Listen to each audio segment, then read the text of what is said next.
Ano sa'yo? Naibutan ka ng manok? Loko yung manok na yan ah. Nadali. Likod. Batak eh. Ba't kinaiputan? Sa ulo tayo ayun oh. Iiputan ano. Ang dami. Sa ulo meron na yun oh. Meron sa ulo. Yan. Ito. Yan. Eh,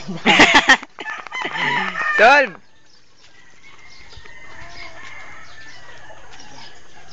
Ba't naiputan?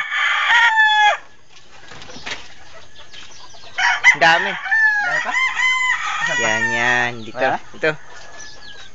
Yan.